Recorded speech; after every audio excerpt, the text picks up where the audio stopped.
반려견이 없는 저로서는 앞으로 카페나 식당에서 이들을 마주치는 일이 생길 것 같아 좀 걱정이 되더라고요.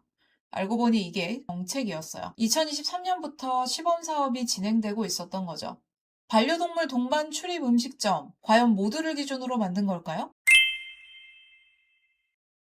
우선 이 정책을 잠깐 살펴보자면 예방접종 증명이 가능한 서류가 있는 반려동물에 한해 음식점 방문이 가능하다.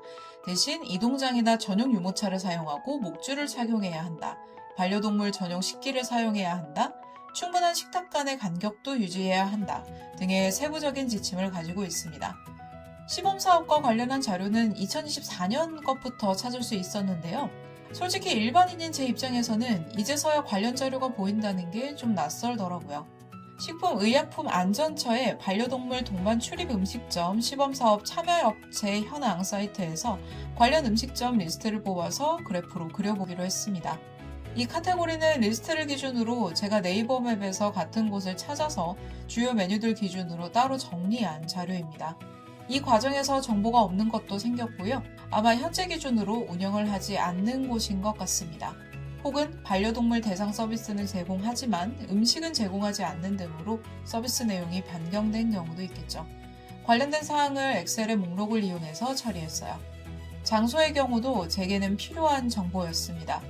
어느 지역에 식당들이 모여 있는지 정도는 확인 가능하겠죠. 그래프 작성을 위해 이 시트는 CSV 파일로 따로 저장해주고요. 클로드인 엑셀을 사용하고 있으면 데이터 분석도 이 상태에서 가능합니다. 전 데이터 분석이 데이터를 이용해서 질문에 대한 답을 내리는 거라고 생각하거든요. 어렵다면 질문도 AI한테 물어보면 되죠. 어떤 질문이 나올 수 있을까 하고 AI와 토론하고 동의하는 내용이 있는 답도 찾을 수 있게 여기에서의 답은 가능한 간단한 표들의 모임 정도로 만들어줘도 충분합니다. 대부분 순위나 비교나 비율로 표현될 거거든요. 그럼 보시는 것처럼 표도 인사이트도 어느 정도는 근사해 보이게 맞춰줍니다. 그런데 저는 여기에서 조금 더 나아가고 싶었습니다. 그래프로요. 데이터 전체를 하나의 흐름으로 봤을 때 특정한 기준들에 맞춰서 어느 구간으로 흘러가는지 한번 비교해 볼게요. 생키 다이어그램이 적절한 가이드가 되어줄 겁니다. 그리고 참고하는 레퍼런스들도 보통은 코드로 나와 있습니다. 그리고 원하는 기준에 따라서 데이터를 한 번 더 합치거나 분리하는 과정들도 필요합니다. 그래서 로우 데이터라고 하는 날것의 데이터가 있는 게 조금 더 다양한 그래프를 그리는데 좋아요. 클로드를 이용해서 생키 다이어그램을 그려보는데요. 우선 한 번에는 웬만해선 완성이 안 됩니다. 많이 접하는 오류 중 하나인데요. 예를 들어 충청북도를 표현하는 단어부터 조금씩 다르거든요. 충북, 충청북도, 충청, 띄우고 북도. 이걸 다 정리해줘야 생키 다이어그램이 좀 뭉쳐서 나옵니다. 마찬가지로 업장의 명칭이나 운영 주체도 비슷하게 정리했어요. 특히 프랜차이즈의 경우는 실행력이 좋을 수밖에 없거든요. 그래서 시범사업에서도 주로 만날 수 있지 않았을까? 개인 자영업자들에게는 적절하지 않은 방법이 아니었을까 하는 의심도 있었고요. 그래서 이런 궁금증을 모두 시각화할 수 있는 생키 다이어그램을 만들어 봤습니다. 그리고 다이어그램만 있으면 볼 때만 신기하고 분석하기 어렵거든요. 마우스로 클릭하면 클릭한 부분만 진해지는 인터랙션도 추가했습니다. 복잡한 다이어그램이나 신기한 그래프를 내 것으로 만들려면 이런 요소들을 추가하는 게 도움이 돼요. 확실히 더 잘 읽히고 주도적으로 분석한다 라는 느낌을 가져갈 수 있습니다. 자, 이제 생키 다이어그램을 조금 더 분석해 보겠습니다. 각 노드를 문이라고 생각하시면 됩니다. 조건에 맞는 음식점들이 문을 열고 다음 문으로 향하는 구조예요. 첫 번째 문은 지역입니다. 아무래도 새로운 사업은 수도권에서 많이 실행되지 않을까 하는 편견에서 비교해 본 건데 지역의 넓이 차이 때문에 경기권이 많아 보이는 것과 서울특별시와 강원특별자치도의 리본이 꽤 두꺼워 보입니다. 그 이유는 다음 노드에서 조금 더 정확하게 파악할 수 있습니다. 두 번째 문은 경영주체입니다. 눈에 띄는 두 가지 업체 기준으로 설명해 볼게요.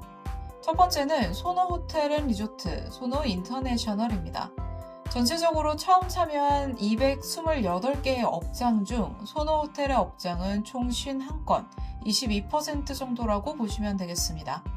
이렇게 보면 이 사업이 대기업에 집중된 것이 아니냐 볼 수도 있는데 지역 구분으로 보면 이야기가 좀 달라집니다. 이 프랜차이즈는 가장 큰 부분이 강원특별자치도에 집중되어 있거든요.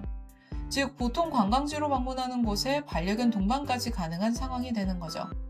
흔히 관광호텔 혹은 휴양 콘도미니엄으로 사용하는 업장들입니다. 이것만큼은 수도권 집중 현상이 일어나는 상황이 아닌 겁니다. 그래서 개인적으로는 오히려 일반 브랜드보다 관광 진흥을 위한 정책이 아닐까 하는 생각이 든 지점이긴 해요. 그리고 커피빈 코리아 같은 경우 우리가 알고 있는 카페 커피빈입니다. 대표적인 커피 프랜차이즈고요. 사업에 참여한 전체 중에서는 13% 정도 차지하고 있습니다. 흔히 말하는 일상 거주 지역에 있을 만한 브랜드죠. 여기에서 사업 개시라는 큰 문을 넘은 다음에 식당별 카테고리를 봅시다. 우리가 반려견을 동반해서 갈 수 있는 공간 중에 그나마 가장 많은 곳은 카페인 것 같습니다. 49건으로 현재 운영 중인 사업 참여 매장에서 전체 중 44.1%를 차지를 하고 있네요. 그 다음이 양식, 한식, 뷔페, 중식 순위입니다. 개인적으로 이 부분이 아직 이해가 가지는 않는데 반려동물 동반 손님에게 음식을 제공할 때 뚜껑이나 덮개를 설치해서 위생을 확보해야 한다고 하거든요. 그럼 한식의 경우는 모든 반찬들에 다 뚜껑을 덮어야 하는 건지 이러면 운영상으로 굉장히 번거로워지는 게 아닌지 궁금하더라고요. 정책을 반영할 때 비용 발생이 상당할 것으로 예측되면 과연 이 정책이 잘 자리 잡을 수 있을까 의문이 드는 포인트입니다.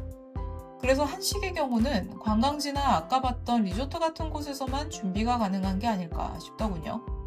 예를 들어 가족여행의 경우 고령자와 가족 단위 그리고 반려견과 함께하는 가족들이 방문을 하게 될 텐데 여기에 대한 대비까지 하려면 아무래도 큰 단위의 기업들이 참여하는 업장들이 이 정책에 따르기가 더 쉽겠죠. 그리고 현재 집중되어 있는 업계는 대부분 카페로 보이는데요. 하지만 반려견주들의 입장에서도 반려견과 함께 이동을 하는 상황에서 편하게 식당 방문을 하고 싶다는 수요는 꾸준히 생기지 않을까. 즉, 지금의 음식류 구성에서는 좀 더 다양한 음식을 다루는 업장이 늘어나길 바라지 않을까 하는 생각이 듭니다. 결과적으로 시범사업부터 현재까지 운영하고 있는 것으로 확인된 업체는 총 94개입니다.